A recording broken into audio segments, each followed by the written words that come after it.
ខ្ញុំបាទសូមលំអរកាយគោរពស្វាគមន៍និងជម្រាបសួរប្រិមិត្តម្ដងទៀតបាទកម្មវិធីព័ត៌មានប្រចាំថ្ងៃមានខ្លឹមសារពិសេសថ្មីមួយលើកមកចែកជូនបងប្អូនបាទខ្លឹមសារនោះមានអត្ថន័យថាខ្ញុំដើរគ្រប់ផ្លូវអស់ហើយដើម្បីស្វែងរកក្តីសុខបាទដែលជាខ្លឹមសាររបស់អ្នកនាងមាសសុខសុភារួមជាមួយនឹងខ្លឹមសារបន្តិចផងដែររបស់លោកឥតតារាដែលជាស្វាមីរបស់អ្នកនាងមាសសុខសុភាប្រិមិត្តជាទីមេត្រីនៅលើបណ្ដាញសង្គមបាទសម្រាប់ថ្ងៃម្សិលមិញបាទមានការភ្ញាក់ផ្អើលនិងចាប់អារម្មណ៍យ៉ាងខ្លាំងបាទពីសំណាក់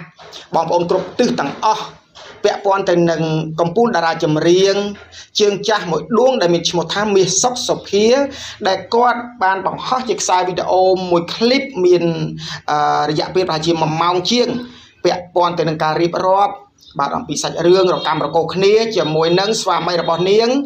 ដែលនៅក្នុងនោះពាក់ព័ន្ធរឿងជំនឿសាសនាតែម្ដងប្រិមិត្តអ្វីដែលធ្វើឲ្យបងប្អូនយើងកាន់តែឆ្ងល់និងភ្ញាក់ផ្អើលបំផុតបាទពាក់ព័ន្ធទៅនឹងអារម្មណ៍ខាងក្នុងរបស់អ្នកនាងមាសសុខសុភាដែលបានបញ្ចេញមកនៅក្នុងខ្លឹមសារមួយដែលនាងបញ្ជាក់ថានាងជឿទៅលើជំនឿសាសនាមួយដែលខាងស្វាមីគាត់នឹងគឺថាអត់ពេញចិត្តឲ្យគាត់ជឿទេណាប្រិមិត្តនៅក្នុងនោះគឺអ្នកនាងមាសសុខសុភាគាត់ជឿទៅលើលោកតាបោះសក់សនៅភ្នំត្បែងដែលសំណាក់លោកឥតតារាដែលជាស្វាមីគាត់ហ្នឹងគឺថាគាត់អត់ពេញចិត្តនឹងមិនឲ្យគេហៅជើងមុលខ្លាំងពេកអញ្ចឹងក៏មានការកម្មកោមិនចោះសំរងគ្នារហូតដល់អ្នកនាងមាសសុខសុភាគាត់ប្រើពាក្យថាអតីតស្វាមីអញ្ចឹងប្រហែលជាគាត់ចែកផ្លូវគ្នាស្របច្បាប់ឲ្យទៅដឹងប្រិមិត្តជាទីគោរពរាប់អានពាក់ព័ន្ធទៅនឹងខ្លឹមសារនេះបងប្អូនយើងកំពុងចាប់អារម្មណ៍ខ្លាំងមែនទែនគឺរឿងមិនចោះសំរងគ្នាគឺពាក់ព័ន្ធទៅនឹងជំនឿសាសនាដូចខ្ញុំបាទជម្រាបជូនខាងលើអញ្ចឹងអ្នកនាងមាសសុខសុភាគាត់រៀបរាប់ថាគាត់ជាកូនកសិករនៅក្នុងការ live នេះណាប្រិមិត្តបងប្អូនដែលបានស្ដាប់តាំងពីដើមដល់ចប់ប្រហែលជាយល់ខ្លឹមសារបាទគាត់បញ្ជាក់ថាគាត់ជាកូនកសិករមកពីស្រែជនបទទៅស្នាក់នៅបាទនៅពេញហ្នឹងគេថាធ្វើកិច្ចការជាអ្នកដឹកចម្រៀងហ្នឹង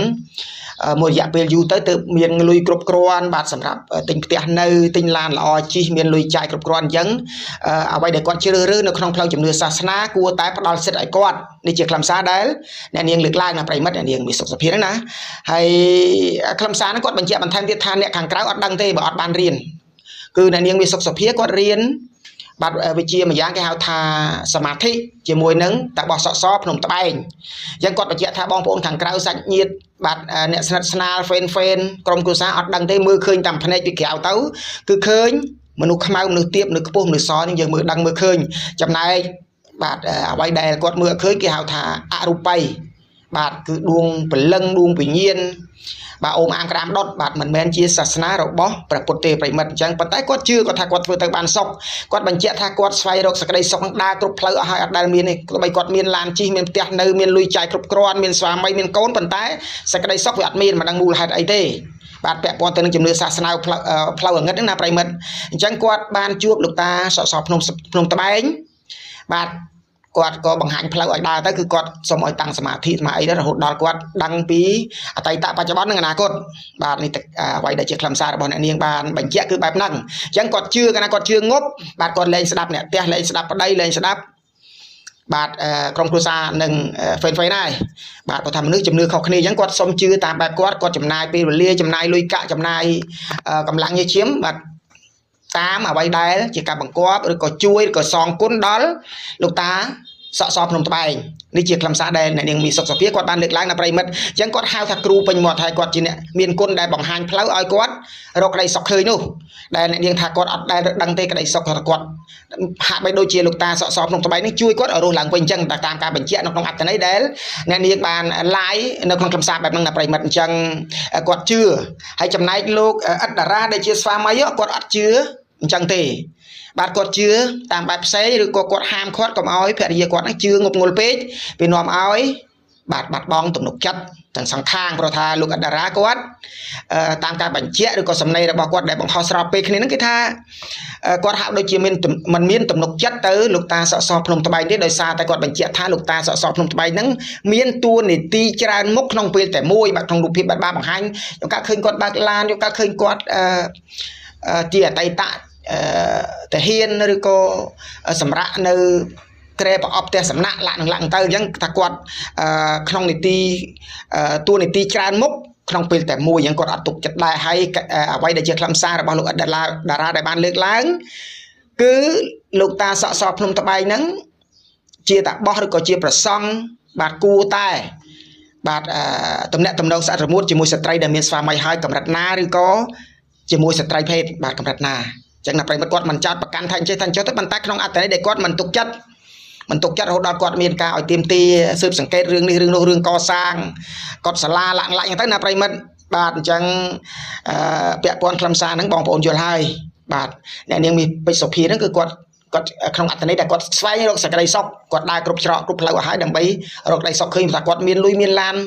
មានប្រាក់ចាយគ្រប់គ្រាន់ប៉ុន្តែអត់មានសេចក្តីសុខនៅមូលហេតុអីអញ្ចឹងគាត់បានជួបលោកតាហ្នឹងទៅគាត់ផ្ដល់អាវ៉ាត់ផ្ដល់របបមានទៅគាត់ធ្វើតាមសមាធិហ្នឹងទៅគឺថាគាត់បានក្តីសុខគាត់ដឹងអំពីពលឹងវិញ្ញាណលក្ខណៈដែលយើងមើលមិនដឹងគេថាអរូបនោះគាត់ជឿសុបក្នុងហ្នឹងហើយចំណែកលោកអត្តរាគាត់បាទកុំឲ្យជឿងប់ពេកខ្លាច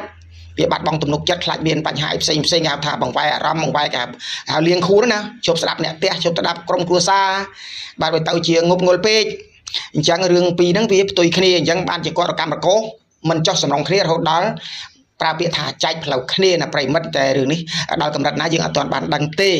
បាទសម្រាប់ខ្លឹមសារទាំងមូលបងប្អូនយល់ហើយម្នាក់ជឿជំនឿសាសនាម្នាក់ទៀតហាមកុំឲ្យជឿពេកបើថាមិនមែនជាពុទ្ធសាសនាទេបាទតបោះឥសីហាក់បីដូចជាព្រហ្មញ្ញបាទព្រហ្មញ្ញសាសនាណាប្រិមិត្តអញ្ចឹងគាត់មានជំនឿខាងក្នុងច្រើនរឿងពលឹងដួងវិញ្ញាណខ្មោចព្រាយបិសាចលាក់នឹងលាក់អំពើអំពាន់ណាប្រិមិត្តអញ្ចឹងគាត់បួសនៅមិនមែននៅក្នុងក្របខ័ណ្ឌរបស់ក្រសួងសាសនាទេគេថាបួសជាតបោះឥសីនៅក្រៅក្របខ័ណ្ឌក្រសួងសាសនាគឺបួសរៀននៅក្នុងព្រៃភ្នំតែឯងគេហៅថាដូចនិរទេសអញ្ចឹងណាប្រិមិត្តអញ្ចឹងវាក្រៅក្របខ័ណ្ឌចឹងហើយបានលោកអតារាគាត់ជឿបានមិនសូវទុកចិត្តចឹងគាត់ហាមប្រពន្ធគាត់កុំឲ្យងល់ពេកនេះជាខ្លឹមសារដែលខ្ញុំបាទត្រូវជម្រាបជូនប្រិមិត្តចឹងម្នាក់ជឿខ្លាំងម្នាក់មិនសូវជឿម្នាក់មិនសូវទុកចិត្តចឹងវាទៅជារឿងលែងស្ដាប់គ្នាណាប្រិមិត្តអញ្ចឹង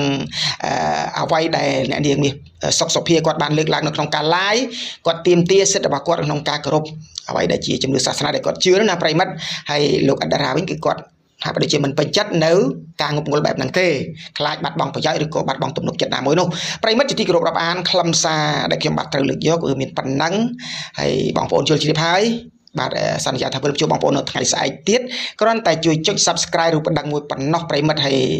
កុំមកឆ្កងបើសិនកាត់មានក៏សូមមេត្តាអធិស្ឋាននឹងចូលរួមជាមតិយោបល់មកខ្ញុំបាទទទួលយកមកកែលម្អដោយក្តីរីករាយបំផុតសម្រាប់វេលានេះខ្ញុំបាទសូមលំអរកាយគ្រប់លាសន្យាថាវិលជួបបងប្អូននៅថ្ងៃស្អែកអរគុណ